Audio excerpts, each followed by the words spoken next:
Hey everyone, this is Cassie Rosenwald, your Norwex Independent Sales Consultant.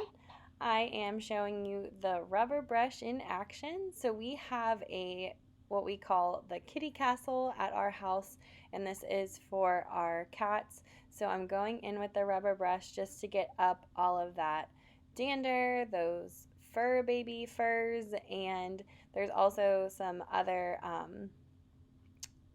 stuff on there. There's just obviously the carpet picks up all kinds of stuff. So I'm going in and just taking the rubber brush and getting all that cat fur.